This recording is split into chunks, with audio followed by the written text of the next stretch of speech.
edukasyon. Simpleng solusyon sa korupsyon. Ang tanong, kahindik-hindik na tanong na nagmamakaawa para ating itanong sa ating mga sarili, ano ang dapat nating iuukil-kil sa kamalayan ng kabataan, anong klaseng edukasyon para matuldukan ang korupsyon. Hey, good morning, ladies and gentlemen of the jury, sa Luzon, sa Visayas, sa Mindanao, maging sa masulok ng mundo. Mr. Juror po, Dr. Sixto Kitiratis Lagare, ang inyong lingkod, PhD, Public Administration, Honoris Causa. Huwag ho nating kalilimutan, or pansinin po ninyo ang inyong pong lingkod. Yours truly ay hindi po nagtutulak ng sino mang mga traditional kawatang politisyan. At bukod po sa ating inaanalisa kung ano po ang problema sa ating pong pamahalaan, sa ating pong lipunan, tayo po ay merong inilalapag na solusyon. Lalo na siyempre sa kahindik-hindik na korupsyon. Yan na naman po punot dulo sa dahilan kung bakit napakabulok na ating lipunan Pilipino. Korupsyon, korupsyon, at korupsyon.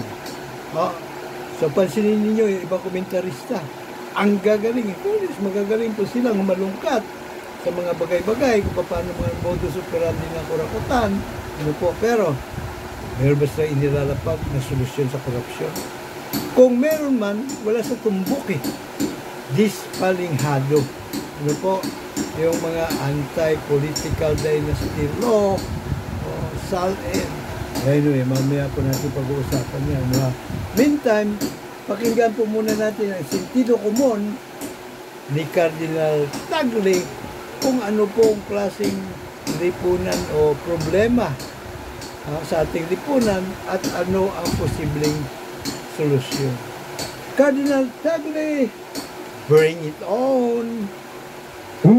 We are having all of these protests and revelations in the season of creation for the church.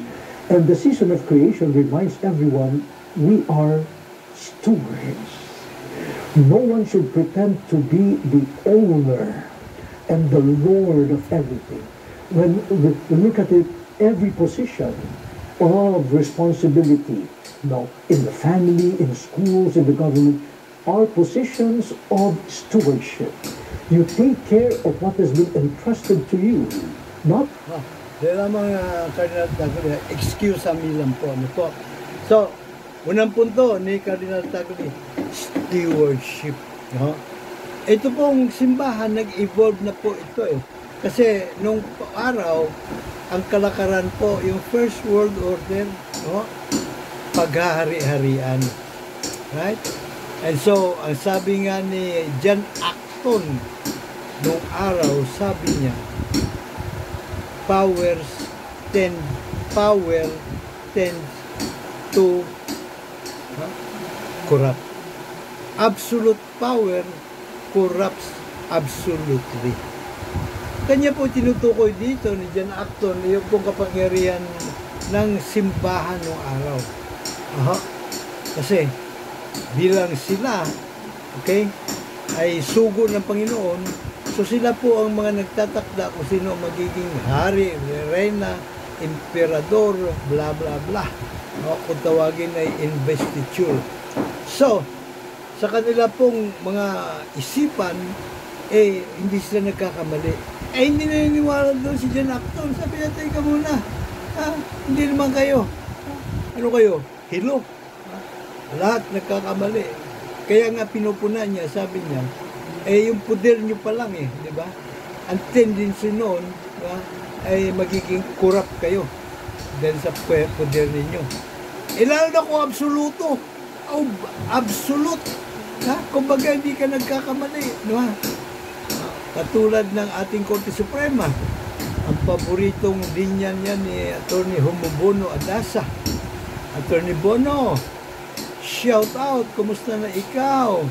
Oh, I hope and pray na kayo po ay patuloy na binibigyan ng good health, wisdom, and the will to always stand for what is right. Atty. Humubono Adasa.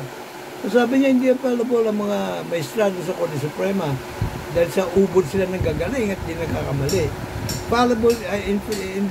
Infallible po sila dahil ang desisyon nila ay final and executory. So ganoon din po ang gobyerno po natin dito. Pagka ikaw ay naluklok ng mayor, ano nga ba ang tawag ni Attorney Sal Panilo? Attorney Sal. Si Attorney Sal. Umulit-ulitin, pangit pakinggan. As tawag niya kay Inday Sara ay hari o rena. Di pa nga rena hari ng Davao.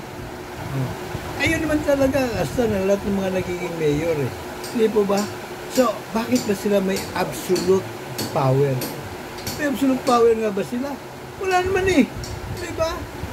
Kumbaga kuwan lang yun Kumbaga, sa kaungasan, kabubuhan, katangahan, kung hindi man kaswapangan ng mga framers ng ating konstitusyon sa ating mga saligang batas, simula pa 1935, 1973 at 1987 Constitution, ginawa nilang mga absolute ruler ang mga nakaluklok sa gobyerno. In particular, mayors at yung presidente.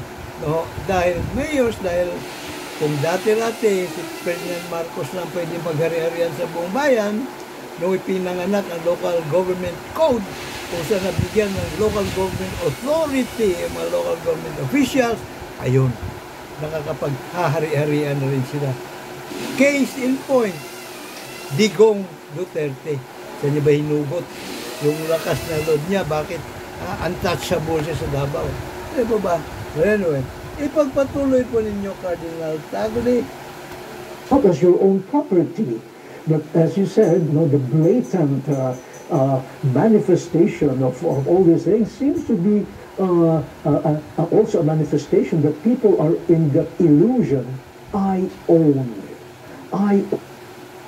Yung people na tinutukoy po dito ni Cardinal Tagle, yung po mga halal na mayors, halal na presidente, at isama mo na doon yung kanyang mga kasabwat, yung mga kongresista, senador, yung mga taga-COA, yung mga taga-ombudsman, yung mga taga-sandigang bayan, maging yung mga mahestado. Ipagpatuloy mo, Cardinal Tagle. Own everything. And so I am accountable only to myself. Being a steward brings with it the... I am accountable only to myself. Ito po yung binigyang diin ni Bill Clinton nung siya po ay nagsalita sa commencement, sa mga commencement o sa isang commencement exercise doon po sa Harvard. So sabi niya sa inyo, alam nyo, halos lahat kayo rito, kung hindi man lahat, ay galing sa creamy de la creamy. The cream of the crop. Diba? Kayo po ay, kumbaga labas doon sa 99.9% na magkakapareho ang genome. Sila ay, kumbaga sa Ilonggo pinasahi, above the rest. A cut above the rest. Pero, by and large, sabi niya, lahat tayo ay iisa lang ang genome. Magkakapareho-pareho lang. Bukod siyempre sa inyo na medyo cream of the crop. Diba? Kanya, ang hiling ko lang sa inyo, huwag sanang pumasok sa inyong kokote. na kayo ay kumbaga lubos na pinagpala. Nagagamitin ninyo ang biyayang katalinuhan ng Panginoon sa inyo upang pagsilbihan ng sarili ninyong interes. Dapat yung katalinuhan ninyo, gamitin ninyo para pagsilbihan ang inyong mga kababayan pag kayo nagsibalikan sa inyong mga bansa. Kasi karamihan, marami dyan sa Harvard ay mga taga-ibang bansa. Mga imported, kumbaga. Taga-iba't ibang bansa din sila noon. Huwag sanang pumasok sa isipan ninyo, ang hangin. Hangin na kumot ikaw ay binayaan ng katalinuhan, abay pwede mo itong gamitin sa panglalamang sa kapwa na gawaing tiba-tiba. So, kailangan, diba? Sino may sabi nun? Si Superman yata di ba? With great power comes great responsibilities. So, steward ka dapat. O ikaw naging mayor, steward ka ng mga constituent mo. Dapat iniisip mo, bago sarili mong kapakanan, yung pangkalahatan muna. Kasi sa pangkalahatang kapakanan, kasama na rin yung kapakanan mo doon, interest mo doon Di ba? Ituloy mo ang sentido común po ninyo, Cardinal Tagle. Minsan tawag sa kanya, Cardinal Tagle. That sense of responsibility and accountability to the real owner. And that is God. And who willed that the goods of the earth should be shared by all. That's why we have the concept of the common good. Yes. Di ba? Nakasaad din yan sa ating preamble. Di po ba? Na ang biyaya ng demokrasya ay pagsasalusaluhan ng tanan. Na halos lahat ng mga mamayan, ng mga soberano, kung hindi man lahat, sa magaling ang biyaya ng demokrasya. Primarily, doon po sa kayamanan o manna from heaven, yung ating pong likas na kayamanan. At sa ganon yan tayo, ayan, may kontrata na with America. Alam po, natuloy na yun. Nahahanguin yung ating mga tubig, hindi tubig, langis at yung mga natural gas dyan sa ating West Philippine Sea territory. And so, malinaw po na meron pong biyaya ang demokrasya. Paghahati-hatian ang lahat. Kasi sa old world order, itong kalakaran ng paghahari-harian, ang hari lang, ang solamente. Siya lang mag-isa ang nagbimiari ng lahat, pati nga yung mga mamayan, mga taong bayan pagmimiari niya property niya. So siya lang tumatamasa ng manna from heaven. Hindi po pwede yan. Dapat ila tayo. Sabi nga ni Cardinal Tagle, ano ba yung sinabi niya? Common good. Pagpatuloy po ninyo, Cardinal. And so we have to bring back this sense of humanity, this sense of stewardship, and a sense of sin and guilt. How do we bring that back, Cardinal? There, for example, I think... Ang ganda ng tanong! Paano natin ibabalik yung sense of responsibility na kung tutusin, utos ng Panginoon yun? Be your brothers and sisters keeper. Hindi po ba? Paano nga ba? Ipagpatuloy po ninyo, Cardinal Tagle. We could talk about formation and education from infancy, and this is supposed to be... Malinaw, kailangan yung education. Simula pa lang sa infancy. Ando na yun, babalutin na natin ng karunungan ng values ang kabataan. Kumbaga, from erection to resurrection, dapat hubog na hubog at di ba, binubuntis pa lang, binubulong-bulungan mo na. Pinarinig mo na sa kanya yung kantang, ang magnanakaw ay napakawalang hiya. Di ba? Minumulat mo na siya. Gising na kaibigan ko, ganda ng buhay ay nasa sayo. Ang buhay daw, ang oras daw ay ginto. Cardinal Tagle, please proceed.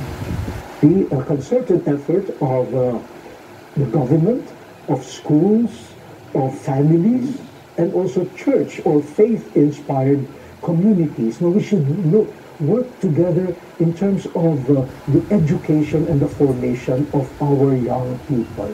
But unfortunately, many of these corrupt officials have come from Catholic educational institutions. Precise. Boom! Ha! Mukhang, ha? Natumpok mo. Sino nga ba itong, kalimutan ko, ENC 24/7. Nakalimutan ko pa. Beyond the Exchange with Rico Hison. Si Rico Hison palang host dito. Sa Beyond the Exchange. So sabi niya, paano yan, Cardinal? Diba, hindi mo lang bumusena muna.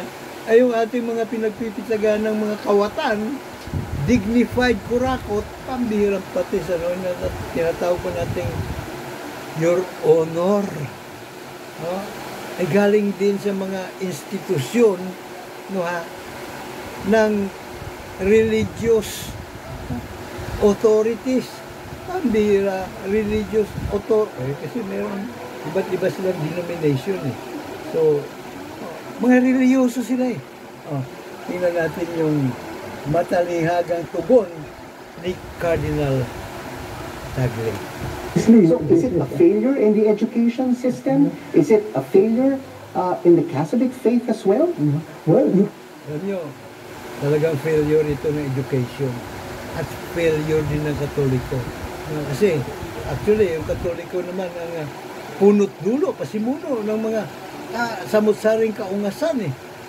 Simula pa nung Old World Order, pagpatuloy po ninyo, Cardinal. we can say yes, partly yes, but we have also to realize that the church is not the only influence on the lives and minds of peoples, like the media also, social media, and then all the cultural, philosophical trends that are coming up. Some children spend more time with their laptop rather than with a babysitter. And when some children... Pero bago yung babysitter, ang tinutukoy po dito ni Cardinal na taga-media, of course, quadra media na ngayon, Merong radio, TV, mayroong newspaper, at may social media, So, quadra media na, hindi na lang tri-media, So, sila din ay merong obligasyon dapat na imulat ng sambayan ng Pilipino at siguraduhin. Kasi yung mga taga-media, ito po ay protector ng mga governed. Pero, ang nangyayari ngayon, sila po ay protector ng mga governors. Yung mga dakilang traditional na kawatang politician. Kasi yun na may pera eh. Ang madlang people, karamihan, mga purdoy, wala namang pangsuhol yun sa mga taga-media eh. Di po ba? So, lumilihis po sila sa kanilang mga tungkulin. Pero, halapit na natin matutumbok kung paano talaga dapat. Yung ating kahindik-hindik na tanong na nagpapakawa para ating tanong sa ating mga sarili. Ano ba? Paano ba dapat natin imulat o ano ang dapat natin kill sa kabataan? Go ahead, Cardinal. Cry, instead of human hands touching them, they are given a gadget. And what do they see? Some of the toys, the games are quite violent, competitive. So And so at a very tender age, their minds think that these are normal. And so by the time they get to school, formal education, sometimes they have already been deformed. And so this is a challenge to families that that they be agents of education formation in values, and if they are Christians and Catholics, not to pass on the responsibility of Christian formation only to the catechist, the parish priest, but that should be assumed as a family, as a domestic church. But today, Cardinal, we're seeing testimonies, allegations, revelations, of massive corruption across all levels of government. What is your message to these corrupt public officials who are taking away the wealth of the people and of ordinary Filipinos? My message is this: please, you are human beings. You are created in God's image. Can you please look at yourself and with humility say, I am not God. I should not pretend to be God.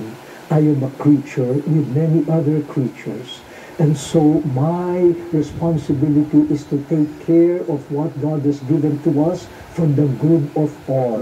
So please, whether you are a Christian, you are not a Christian, you are a human being, and we hope your heart will beat. And now many Filipinos. Alam niyo po,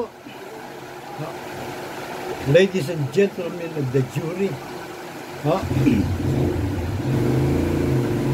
hindi na obra, wala pong talab ang katakot-takot na sentido komon o pangkukonsensya, pangungonsensya sa mga traidor at kawatan sa pamahalaan. Wala naman silang konsensya. Wala din silang puso. Pero mas gusto na nila yung wala silang puso para ligtas po sila sa atake di corazon. Kaya tuntua sila, wala silang puso. Kakapal ng mga pagmumukha ng mga yan. Kaya mali nga yung sinabi sa kanila ni PBBM mahiya naman kayo. Dapat ang sinabi ni PBBM, sana itubuan kayo ng hiya sa mukha. Well, anyway. Then again, edukasyon. Paano natin sila i-educate? Ang sabi nga po ng ating dakilang si Gato si Rizal, kabataan ang pag-asa ng bayan. Pero may pasubali po yun. Dapat imulat, iukil-kil sa kanilang kamalayan kung ano po yung tama at dapat nilang matututunan. Alam niyo po, kung hindi niyo pa napapansin, ito pong ating demokratikong sistema ay 80% po ng ating saligang batas, yung mga probiso na nakaukit sa saligang batas ay hango po sa banal na aklat. So, kung kaya sa ating preamble, ang pinagbibigyan ng diin doon, na tayo po ay humihiling ng gabay at patnubay sa dakilang Diyos upang makapagtatag ng makatarungan at makataong lipunan kung saan makikinabang o nakapakipakinabang sa halos lahat, kung hindi man lahat tayo mga soberanong mga mamayan. At syempre yan ay kailangan umiral ang rule of law. At malinaw naman po sa ating Artikulo 2, Section 1 sa Saligang Batas ang nakasaad, Philippines is a democratic and republican state. Sovereignty resides in the people and all government authority emanates from them. So democratic, which is demokrasya. Ang demokrasya po ay kombinasyon ng dalawang Greek word. Demos, Demos, kung ibig sabihin ay people, and Kratos, meaning power. So, people, power. Ang power po ay nasa people, kung kaya ibinigyang diin sa Natural Artikulo 2, Section 1, that sovereignty resides in the people and all government authority managed from them. Sovereignty po ang meaning kataas-taasang kapangyarihan ay nananahan sa bawat soberanong mga mamamayang Pilipino. Of course, kailan 18 anyos pataas ka na para nasa iyo na yung kumbaga hinog ka na. Hindi po ba? At lahat ng kanilang mga otoridad na ang niluklok sa gobyerno ng kumulikutong ay sa ating manggagaling. Pero ang nangyayari, baliktad Hindi po ba? Yung mga nakaluklok sa pamahalaan na sa kanilang sovereignty. Bakit? Sila po may control na hukuman trial by palakasan ng mga traidor at kawatan. So saan po tayo nagkamali? At ano po ang dapat na pagtuunan po natin ng pansin? Paano po natin i-educate ang kabataan? Pansinin niyo po yung University of the Philippines. Madalas kaysa minsan, ang mga natutunan ng mga taga-UP ay komunismo. Hindi po demokrasya. Diba? Ayan nga kumbaga palaisdaan yan ng mga komunista Hindi po ba? Well, kukunti lang naman. In fairness, hindi naman marami o hindi naman karamihan mo estudyante doon ay nakukuha nila. No? Pero ang punto, hindi po na tinuturo ang demokrasya na dapat sila pong pasimuno sapagkat tinatag ng Amerikano University of the Philippines no po 1908 precisely to educate the Filipino youth in particular and the Filipino people in general sa beauty ng demokrasya, sa mga kalakaran, protocol, proseso ng demokrasya. Ano po? Pero hindi po na itinuturo Hindi lang sa UP, sa lahat po ng mga universidad at mga kolehiyo.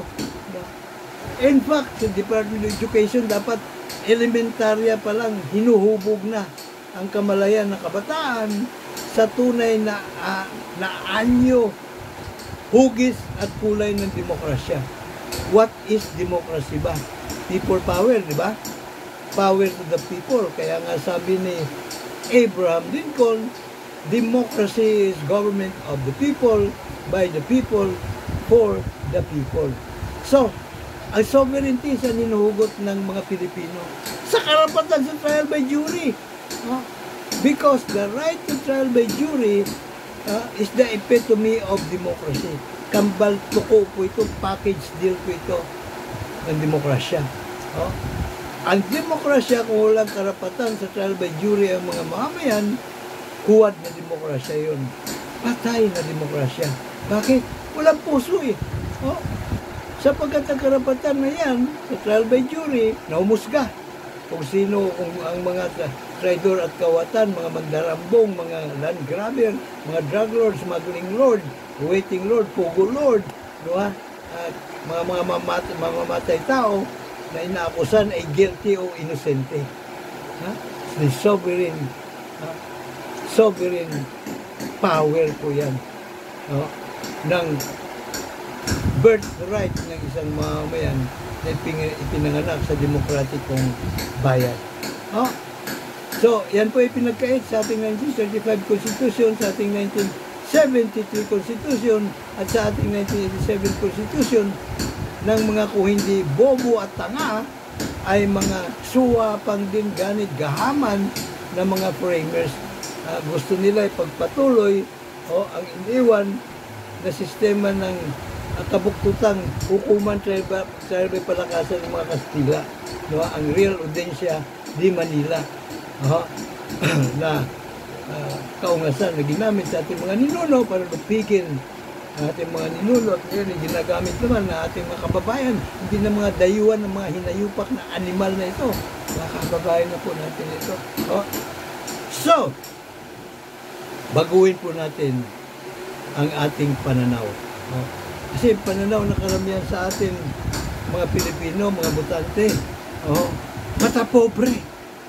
Pag nakita nila, medyo gusgusin yung mga kandidato, hindi kilalang mayaman, walang pambili ng kanilang boto, walang pambayad ng kanilang mga inumin, walang pag-ambag, pambili ng gin, walang pang ayuda sa kanila whole year round, kahit wala pa, malayo pang halalan, may mga leader nang inaalagaan, ang tawag, ang tingin nila doon basura, pipitsugin.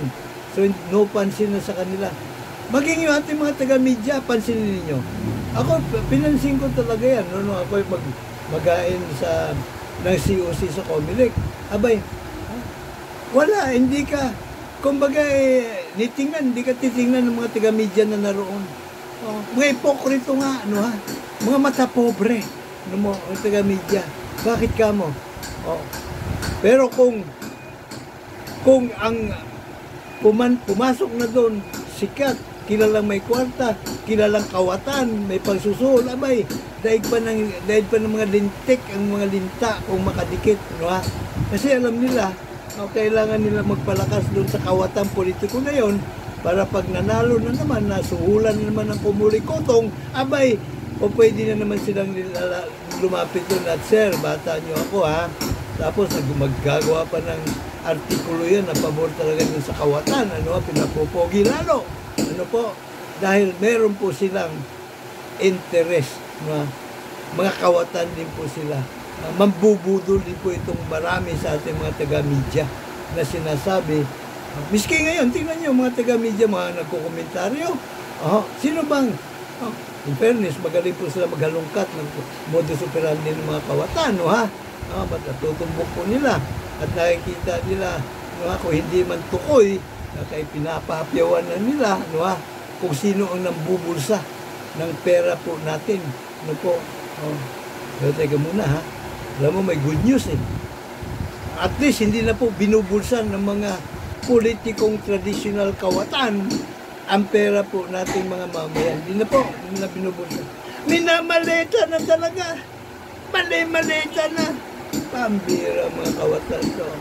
Kasi nung pong diniklarang unconstitutional ang PDAP, ang unconstitutional ng ibang probiso, ilang probiso na kung saan binibigyan ng karapatan itong mga taga-legislative branch na mag-implement ng proyekto, hahawak ng pondo para sila mismo makikipagkontrata doon sa mga kontraktor o sila mismo magtatayo ng dami construction firm kung hindi man ang mga kamag-anak nila ang ipaparehistro ng nagmimiyari, unconstitutional na po yun.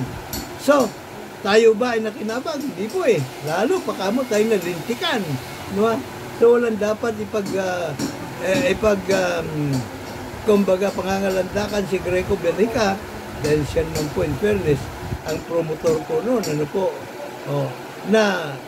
kumbaga may alas siyang may biyayang napunta sa atin sapagkat kung nung araw hanggang 2 million na mga allocable funds ang budget allocation ng mga senador at 17 million naman ang sa mga kongresista, abay ngayon 1 billion na sa mga kongresista pa lamang po yun na regular yung mga congressional districts district representatives pagka ikaw ay party list representative ay 150 million lang. Kaya si Marcoleta nag-iinakit pero kung malapit ka naman sa Malacanang, lalo na pag wala na yung PDAP, allocable na ang uso. Pinaikutan po nila yung Korte Suprema, binaliwala ang desisyon ng Korte Suprema. Abay, si Pulong Duterte, 51 billion. So, depende kung malapit ka sa kusina, kung ikaw ay si Gloria Macapagal Arroyo, bilyones pa rin ang iyong kurakotable funds. Kung ikaw ay Villar, kung ikaw ay Marcos, kurakotable funds mo sa panahon ni Gonggong, abay, bilyones, Ay, yung mga senador, kumusta naman? Abay, merong 10 billion, 15 billion, pero mas mataas pa rin kay Pulong. Duterte, 51 billion, bira pa ito, sabi ko. So, Okay lamang po sana yon kung hindi nila nakukulimbat at nakukurakot. But then again, balik po tayo dun sa pagmumulat. No, ha? So, tayo ba ay makakaasa, natitino, magbabago, ito pong mga traditional politikong kawatan at bigla na lang ihain ang nararapat na ihain po nila amenda sa saligang batas, sa Bill of Rights. Kasi kita-kita naman sa mga pagdinig sa Kamara, sa Infracom at sa Blue Ribbon Comitiva de Pistejos, halos lahat, hindi na halos lahat lahat na naman po ng batas patungkol sa korupsyon, abay binasura ng mga traidor at kawatan sa pamahalaan. Binasura. Kasi nga naman, hindi ka sila napapanagot sa hukuman trial by palakasan ng mga traidor at kawatan, no? So, malino na po na kung meron, kasi in aid of legislation naman na kanilang investigation. So, malino po na kung meron man silang dapat sa batas, ayun po ay panukalang amenda sa Bill of Rights. Sa Section 14, amenda nila. Paragraph 1, dagdag na doon na lahat po o walang dapat kasampa ng kaso. Diba?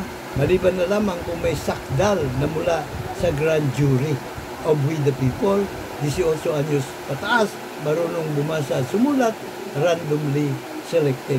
16 hanggang 23 katao po ang bumubuo ng grand jury. Kailangan po mag-apply, diba? Mga 18 anyos pataas, na marunong bumasa at sumulat, sapagkat may termino po, 1 taon, 1 taon kalahati, minsan lagpas pa, conforme sa kanilang iniimbestigan kung natapos ba o hindi pa. Ano po? Ngayon, may termino. Kaya kailangan na magsipag-apply. At lahat na magsipag-apply, bago sumapit po yung kanilang termino, abay irarapol. Random ang selection, at pasikreto po kanilang pag-iimbestiga. Ang kalintulan po ng grand jury, ito pong prosecution service ng Department of Justice, ganun din po yung ombudsman, at yung ICI. Wala, ito ICI ko nito very poor trying hard copycat ng grand jury, So ang grand jury po, sa lahat ng mga syudad, munisipalidad, at least isa meron. Pagka kinulang pa ako, halimbawa katakot-takot na anomalya, katakot-takot na korupsyon ang nangyari sa isang munisipalidad o syudad, pwede po magdagdag, mag-impanel ulit, mag-raffle ulit ng panibagong jury para huwag po mabilaukan, mabulunan ang grand jury. At average, 4 na araw lamang po, tumbok na, tukoy na kung may probable cause o wala. Pasikreto po ang ginagawa investigasyon sapagkat sentido komon po lamang naman. Kapag nag-negatibo po ang resulta ng kanilang investigasyon, hindi masisira ang pagkatao ng kanilang iniimbestigahan.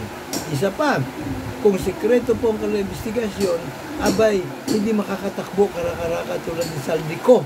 Dahil alam niya na iniimbestigahan siya, At patakbo na naman si Martin Romualdez, At siyempre, lilimasin na nila mga ninakaw ng kayamanan kung na yun ay ipatago sa bangko.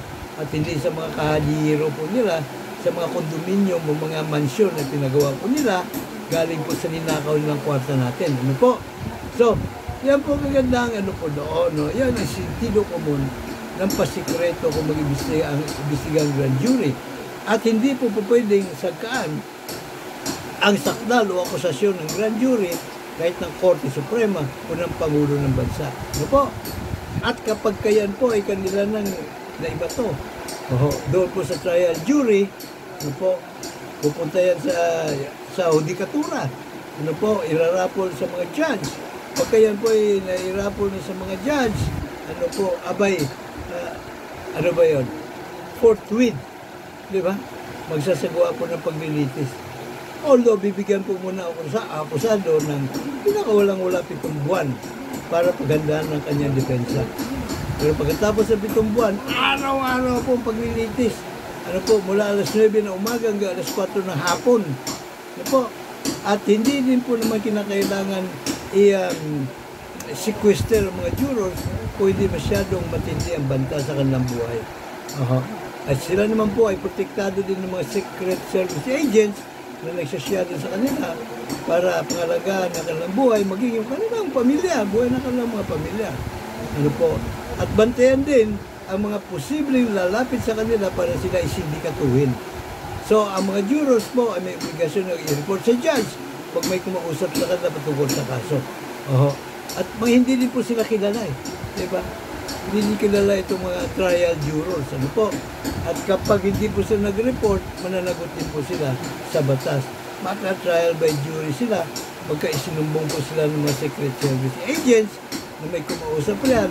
At syempre, sinasyado din ng secret agent na kung saan napunta, saan galing yung tao yung kumausap sa kanila para may report niya sa judge. Ano po? So, ganun po sila kaprotektado. At after 7 months, pagdating na araw na mag-upisa na po yung paglilitis, bago mangyari, bago dumating ang araw na yon, irarapol na lahat ng 18 anyos pataas kung saan naroon yung kaso sa munisipalidad o siyudad naroon yung kaso.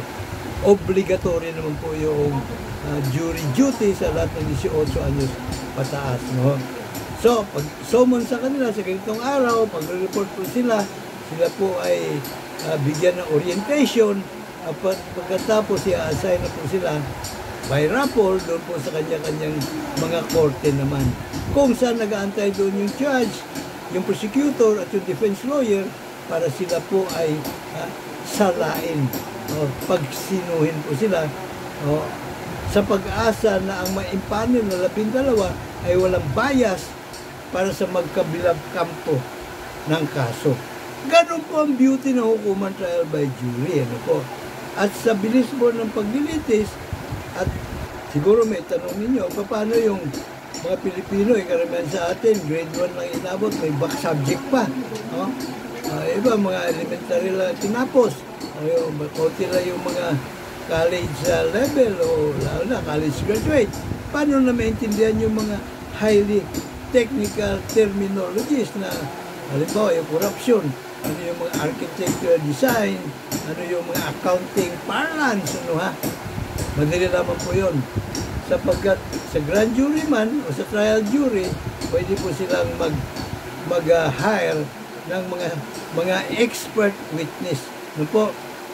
Halimbawa, yung accountant na numero 1 sa buong bansa, i-hire po nila yun para i-explika sa mga jurors in layman's term kung ano po yung mga kahindik-hindik ng mga accounting lingo. Ano po? Ganun din sa arkitektura. Ano po? Ano ba ito mga palaman, mga bituka ng flood control wall. Ano po? Lahat ng yan po ay kailangan ipaunawa sa juror para mailapag po ang katotohanan at manaig ang katarungan. Ano po? Yan po ang beauty ng hukuman trial by jury. So, 4 na araw po tapos ang paglilitis. Pagkatapos mag-deliberate na. Ito po 12 jurors, sila na lang.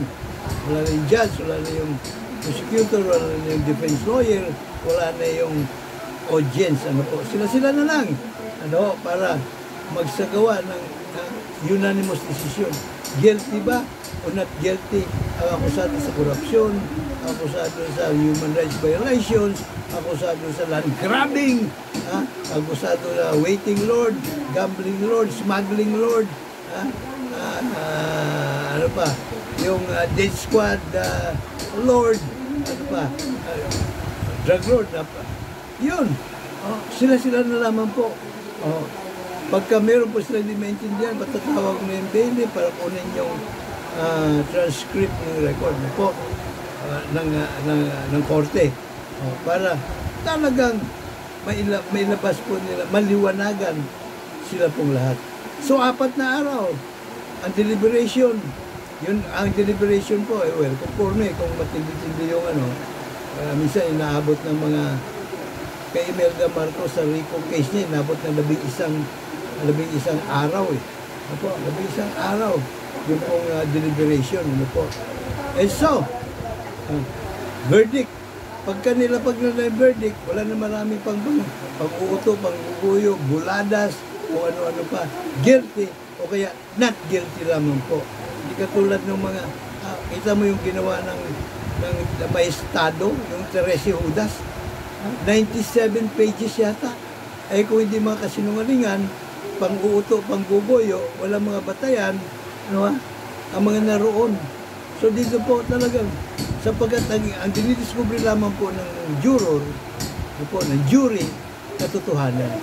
So gamit ang sentido komon, itimbangin po nila yung mga ebidensya, mga testimonya, na pinayagan naman ng judge na maipresenta. Itimbangin lang naman po nila doon kung sino nagsasabi ng katotohanan at kung sino sinungaling. Maging yung body language po ng mga testigo, no, at ng mga maging yung akusado. No, kung haharap yung akusado, hindi naman obligado po humarap ang akusado. Ano po, personal na desisyon ng akusado kung harap siya na o hindi. Doon po sa trial. Ano po. So yun po lahat ng mga ikinukonsider nila para matuklasan ang katotohanan. At sa kasaysayan po na yung trial by jury, ala pa masyadong kahindik-hindik na paninindikato nangyari. Kasi maging yung juror nga may pananagutan. So, paano ngayon tayo makakaasa na ito pong mga tradisyonal na kawatang politicians, ano po, sa administrasyon o independent man, o makakaliwa o oposisyon, na nakaupo ngayon, nakaluklok sa kasalukuyang Kongreso, Senado at Kamara, maging yung mga susunod pa mailuluklok ay hihahain nila ang amenda sa Bill of Rights. Ano po? Kapag ito na, di ba? Doon po, paragraph 1 pa lang yung nasabi ko, may paragraph 2 pa. Diba? Lahat ng akusado o lahat ng paglilitis o lahat ng akusado ibibigyan ng pampubliko, mabilis at patas sa paglilitis sa hukuman trial by jury of we, the sovereign Filipino people, 18 anyos pataas, marunong bumasa at sumulat, randomly selected. At dagdagan pa natin ng C yun, pasigurado, paragraph C. Ang desisyon po ng jury, grand jury man o trial by jury, ay final and executory at hindi po maaring baliktarin, i-modify o ibasura ng Korte Suprema o pigilan ng Pangulo ng Pilipinas. Para kwentas klaras po tayo. So, malamang po, hindi papayag itong mga tradisyonal na kawatang politician na patayin ang kanila pong ginintuang pagkakataon, oportunidad na manggitata sa nakaw ng kayamanan sa pamamagitan ng kabuktutang hukuman trial by palakasan. Hindi lang mga traidor at kawatan. Hindi natin sila maasahan. Ganun pa man, hinahamon po natin. Ito pong mga kuno ay mga kung talagang para po sila sa kapakanan natin mga lalo't higit nating puwersa 99.9% sa puwera na ihain ang naturang amyenda, panukalang amyenda sa Bill of Rights. Ano po? At syempre kailangan handa po tayo to do it ourselves, DIY. Tayo po mismo ang magkakasal ng panukalang amyenda pagdating ng 2028. Tayo po ay papalaot sa political arena. Ano po? Ating po partido KKK 2.0 Demokratiko, KKK, ibig sabihin, katarungan, kapayapaan, kaunlaran. 2.0 sapagkat ating pong ipagpatuloy ang naunsyaming laban ng imagsikan ng ating pong mga ninuno na sa pamumuno ni God Andres Bonifacio ay nagsulong ng hukumang balangay. Panahon natin mga ninuno sa panahon nila Lapu-Lapu, hukumang balangay po. Trial by jury of the Council of Elders po ang uso sa ating bayan. Sa buong kapuluan. Sa lahat ng balangay sa buong kapuluan. No po. So yan po ang ating pong kaya 2.0 isusulong po natin. Ano po. At syempre Wala po tayong dapat ipangamba sapagkat obligado po ang ating mga kandidato, Team Juror Advocate Candidate 2028 na manggagaling sa ating pong hanay pwersa 99.9% sa pera na pumirma ng Covenant. Sagradong kasunduan sa mamamayan. Na ang una niyang ilalapag ay po amenda numero 1 sa Bill of Rights pag siya ay nailuklok na kinatawan sa Kamara o Senador o kaya kinatawan ng party list. So yan po ang pipirman po ng Covenant. Kasama sa Covenant na yon, nasa loob ng reasonable period of 3 months, halimbawa, at hindi po na inihain ng naturang panukala, abay dapat silang magbitiw sa pwesto. At pag hindi pa din po na ginawang pagbibitiw, yun pong nakaukit din doon po sa naturang kasunduan na ang kahit na sinong botante Pilipino pwede gamitin yung kasunduan para sa paghahain ng petition for mandamus petition na sila po ay patalsikin sa pwesto. At para masigurado po natin ang tagumpay na pagdating ng 2028, tayo naman pong puwersa 99.9% sa puwera magpapatapos sa gobyerno like hell no more. Tayo din po tatayo na makinarya politika. Ang unang-una po natin, pinakawalang-walang ambag, isang sagradong boto, ilaan sa ating pong Team Juror. Again, sa hanay po natin magagaling ang mga kandidato. Kaya wag na po kayo patumpik-tumpik pa. Kung meron po kayong nalalaman, kisihodan kayo po ay magbobote. Kung kayo naman po ay may sentido komon, marunong gumamit ng sentido komon at may sentido komong solusyon para makamtan ng makatarungan at makataong lipunan, nakapakipakinabang para po sa halos lahat sa atin, kung hindi man lahat, ilapag na po ninyo ang inyong mga plataforma, pero number 1 plataforma, amenda sa Bill of Rights, karapatan sa trial by jury, sapagkat yun po ang susi para lahat po na ating mga karapatan ay mapapangalagaan, hindi mabababoy ng kahit na sinong kawatan, sapagkat ang huhusga tayo po mga soberanong mga mamayan. Malino po, maliwanag, and so huwag po kaligtaan, pasyalan po ang ating, nandito na po pala kayo sa ating pong Juror YouTube Advocacy Channel. Paki-like po at share para mas marami po tayong maimumulat at marami po tayong mahahatak na sumuporta po sa ating dakila at talisay na advokasya. Ito po ay pangkalahatang kapakanan, karapatan at kinabukasan. Hindi lamang nating mga itsapuera sa kasalukuyang henerasyon, kundi maging sa ating po mga susunod pang salinlahin kayo manggi.